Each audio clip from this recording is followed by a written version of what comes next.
Each of us is different. We all want confidence, but we all have different lives to live. I would like you to think for a moment now about what you want confidence for. Take a moment or two to think about that.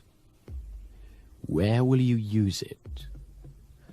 What changes will it make for you as you are more confident? Let's take a specific example. Imagine a scene in your head now where you are totally confident. Imagine you are seeing a film right now of a time in the future when you're using your confidence to achieve something you really enjoy. Do whatever you would do if you knew you couldn't fail. Just sit back now and watch yourself achieving excellence. Notice how you look, the expression on your face, the light in your eyes. Notice the life, the grace, and the elegance in your movements. Let the camera of your mind move all around the scene and replay it as slowly or as fast as you wish, as many times as you wish, so that you become fully acquainted with every aspect of your presence during a moment of successful achievement. Notice how you're sitting or standing, your expression, and your movement that lets you know that this is a moment of great success. The concentration or happiness on your face, the grace, ease, or commitment of your movements, the sense of mastery. And pay attention here to the sensations in your body, and notice how your body responds to your imagination. Your body responds to all the pictures that are conjured up in your mind, deliberately or accidentally, in exactly the same way. Now, you are going to use this responsiveness.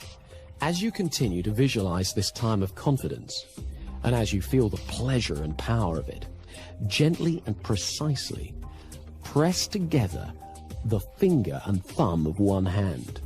It doesn't matter which hand, just do it.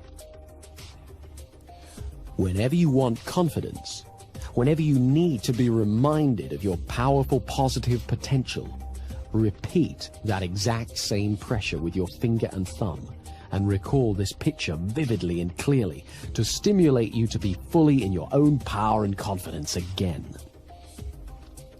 By repeating this gesture every time you think of this image and feel these confident feelings, you are creating an association that will allow you to bring these feelings back whenever you want them. Don't underestimate the power of your mind here. Do this simple but powerful exercise and you'll find it gets easier and easier and more powerful every time. You see, the human mind works by association. When we've experienced two things together for a little while, one will automatically remind us of the other. This associational linking is very powerful. For example, I like traveling, so whenever I go to the airport, I feel that excitement, even if I'm just going to pick someone up. The rule is, repetition is the mother of success. So let's just repeat this mental visualization. Remind yourself of that picture of you being successful and confident. It doesn't matter if it's not very clear at first. Each time you do it, it'll improve. Home in on the part of it that makes you feel best. Magnify that part. Make it bigger, brighter, louder, bolder, brilliant, richer in your mind. Really feel it within you and around you. And when that confidence is at its peak, press your finger and thumb together again in exactly the same way as you did before. And say to yourself, I am confident. And then relax. You are making that finger and thumb pressure into a signal to your unconscious mind to call up that feeling of confidence and power within you. Practice this imagining for at least 3 weeks every day, and then whenever you feel challenged, you can repeat that exact same movement. Concentrate for a few moments and access your inner state of confidence.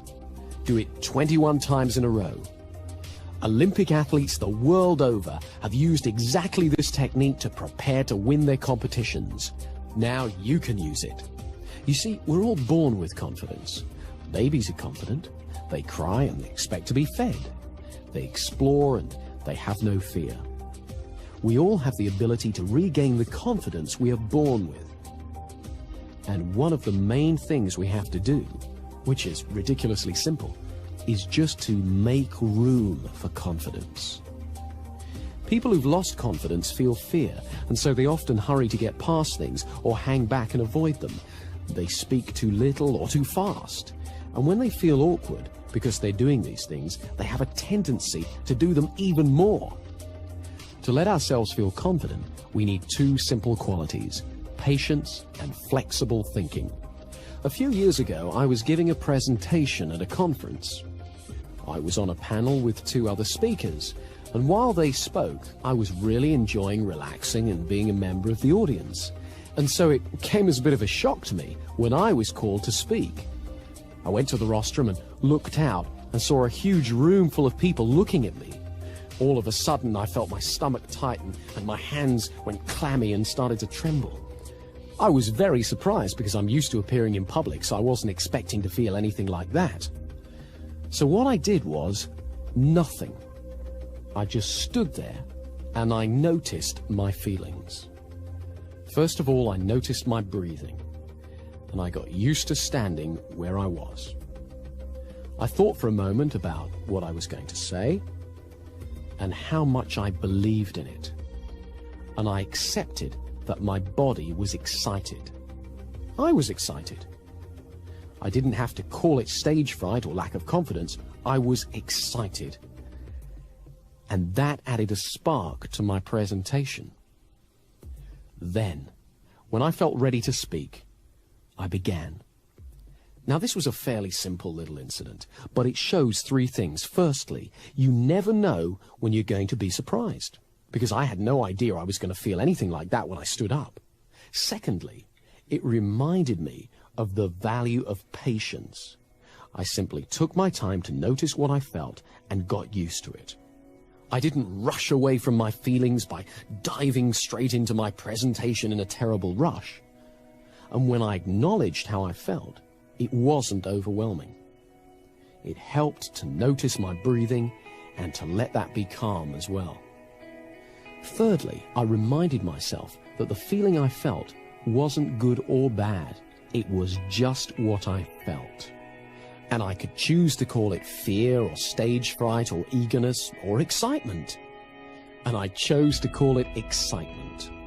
I was reminded of this when I was sent a tape of my presentation, and I heard the pause before I started to speak. That was the pause I took to make room for my confidence. There are lots of ways you can make room for confidence in your life. In conversations, we can practice confident listening. Confident listening is allowing yourself to concentrate fully on the other person's speech. It means that rather than preparing what I'm going to say, I really listen to you. And so often when I listen well, what I need to say, and when it's okay to say nothing, becomes much clearer. When I hear the rhythm of the conversation, I discover that there are plenty of times when silence is appropriate. By listening with patience, I make room for confidence in my conversations. The same is true with actions and feelings. Patience makes room for confidence. Turn your attention outward to the world while acknowledging what you feel. But don't judge or compare or worry. Stay curious. Don't judge yourself or others. Often you don't have to do half as much as you were worried about when you lacked confidence. And when it's time to act, what you have to do is clear and simple. We all use habits a great deal in our life. Some habits help our confidence, others don't. So to increase our confidence, we have to amplify the habits that assist us and eliminate those that don't. Much of our thinking is habitual. It happens all by itself and is just a string of associations. Mostly, we tend to be absorbed in a task or an interest, or afloat on the river of automatic thinking. However, we can affect it. Each of us is different. We all want confidence, but we all have different lives to live. I would like you to think for a moment now about what you want confidence for. Take a moment or two to think about that. Where will you use it? What changes will it make for you as you are more confident? Let's take a specific example. Imagine a scene in your head now where you are totally confident. Imagine you are seeing a film right now of a time in the future when you're using your confidence to achieve something you really enjoy. Do whatever you would do if you knew you couldn't fail. Just sit back now and watch yourself achieving excellence. Notice how you look, the expression on your face, the light in your eyes. Notice the life, the grace, and the elegance in your movements. Let the camera of your mind move all around the scene and replay it as slowly or as fast as you wish, as many times as you wish, so that you become fully acquainted with every aspect of your presence during a moment of successful achievement. Notice how you're sitting or standing, your expression, and your movement that lets you know that this is a moment of great success.